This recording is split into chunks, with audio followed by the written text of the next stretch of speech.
Hello friends, good day to everyone. My name is Sachin and today we are going to discuss Henry Lefebvre's The Production of Space. Space. We move through it every day. But have you ever stopped to think about who produces space? How does it shape our lives? And more importantly, who controls it?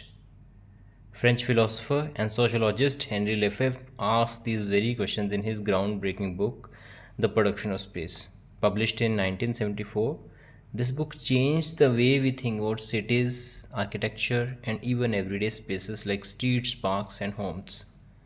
Lefebvre argues that space is not just an empty container where things happen. It is produced by social, political, and economic forces. In other words, space is a product of power. But here's the twist: space is not neutral, it is shaped by capitalism, urban planning, and even ideology. The spaces we inhabit are designed to control us, guide us, or even resist dominant power structures.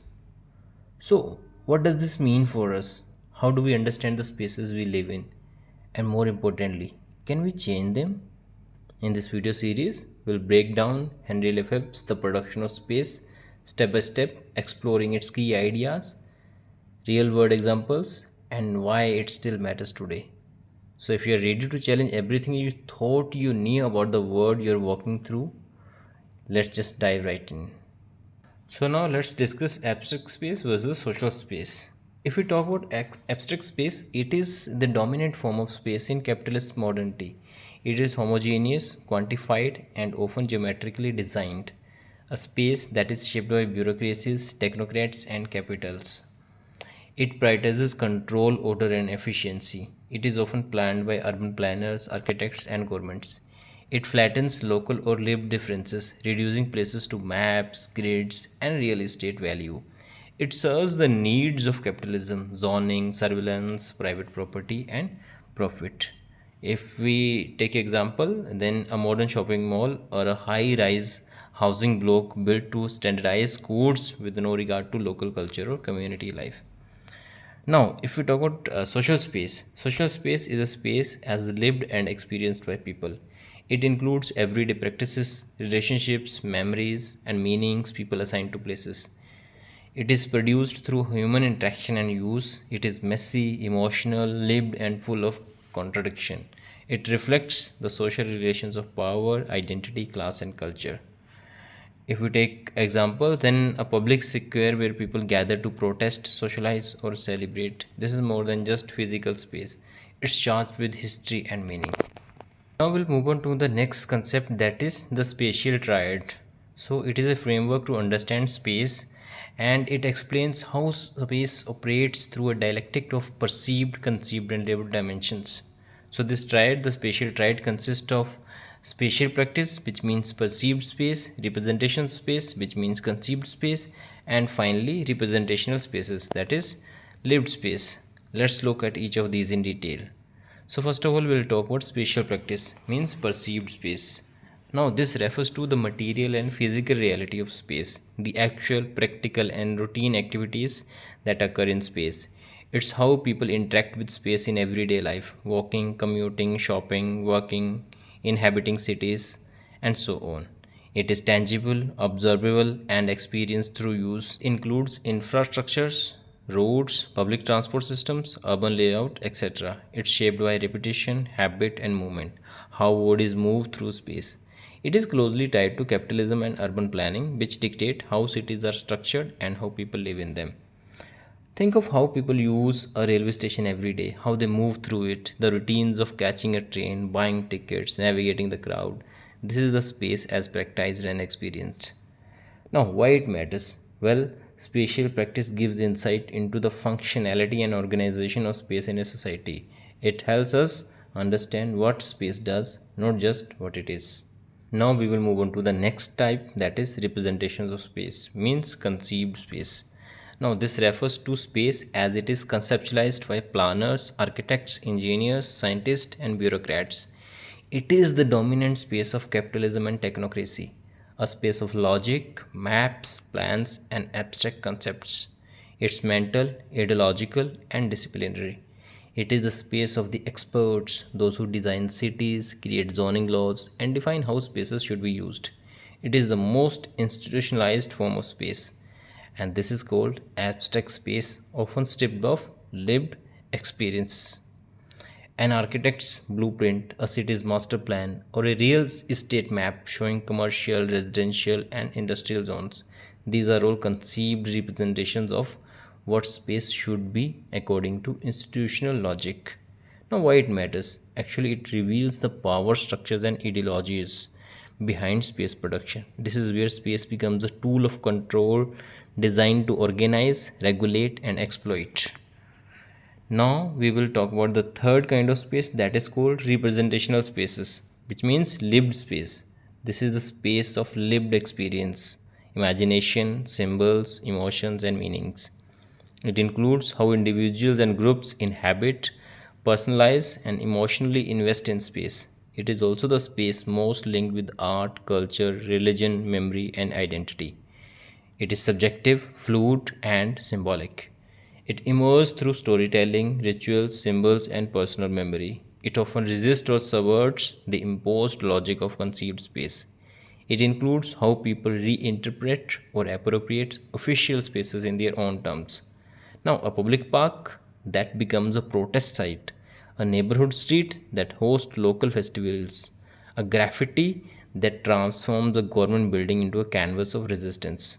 So, lived space offers insight into how space is emotionally and culturally inhabited, often challenging the order imposed by technocratic power. Now, their tension with each other. For example, urban planners may conceive a park as a leisure space, but the local community may live it as a sacred cultural gathering place. On the other hand, a shopping mall may be designed or conceived for consumption, but it may be used or practiced by teenagers as a social hub or experienced lived as a place of identity formation.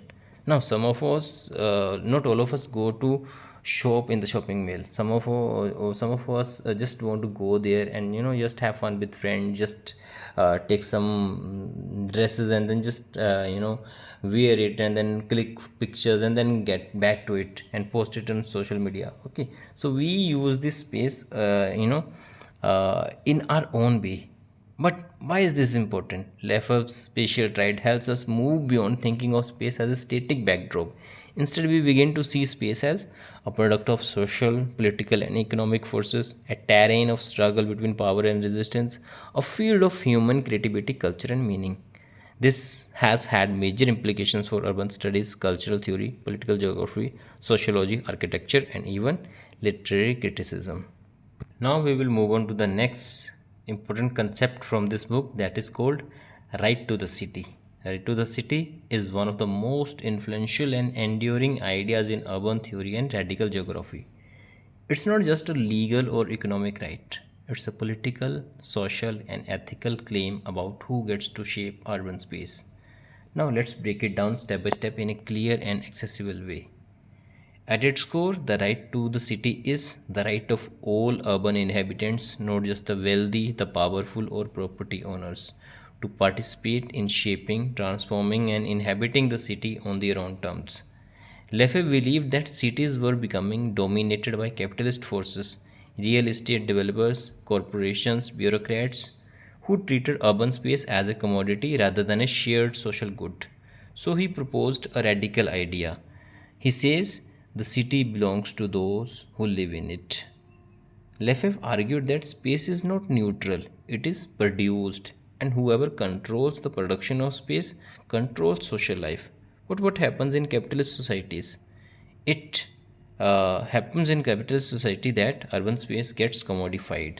The working class, the poor, and the marginalized are pushed to the edges, physically and socially.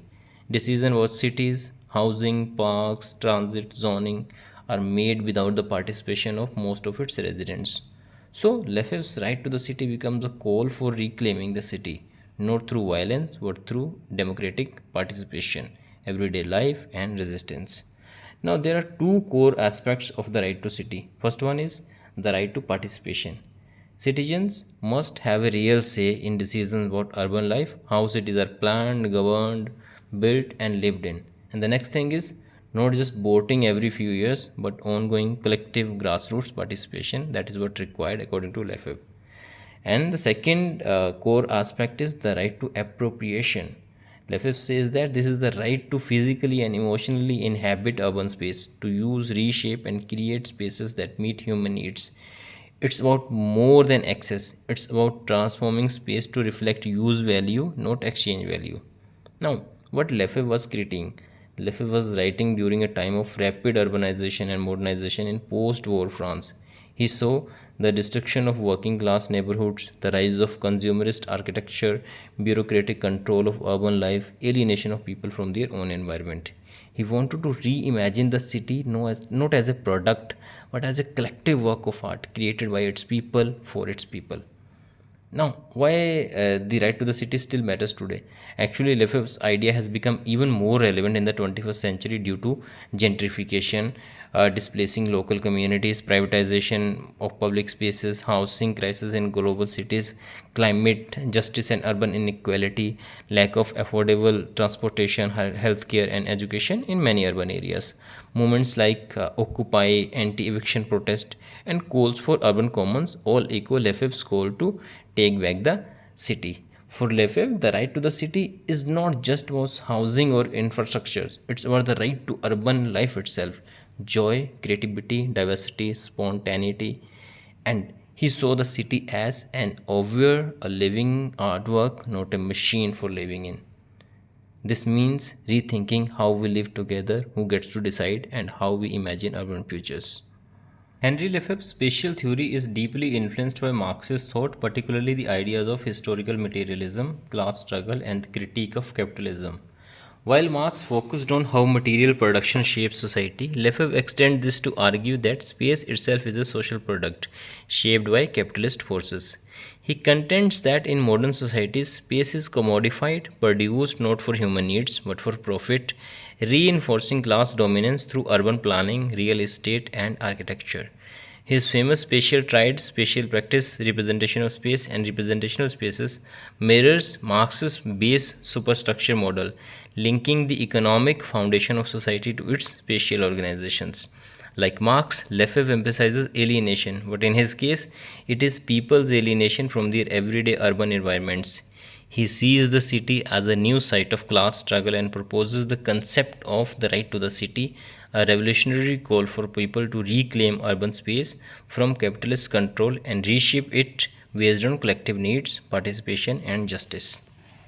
To sum it all up, Henri Lefebvre's The Production of Space isn't just a dense theoretical work, it's a radical call to rethink how we live, work, and relate to our surroundings.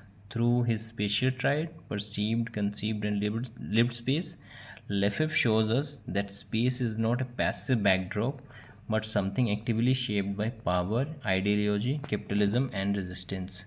His critique of abstract space urges us to see beyond maps and master plans, to listen to the rhythms of everyday life, to the people who inhabit space, and to the social relations that give space its true meaning. And in doing so, he leaves us with one of his most powerful legacies, the idea of the right to the city. Not just the right to exist in urban spaces, but the right to shape them. In urban studies, in critical theory, in activism, Lefebvre continues to echo. His work reminds us that the fight for space is the fight for justice, dignity, and imagination. Thanks for watching. If this sparked some thoughts, drop a comment below. Let's talk about how space shapes our lives. And don't forget to like, share, and subscribe for more deep dives into theory and thought. Until next time, keep thinking critically and keep reclaiming your space. Thank you very much.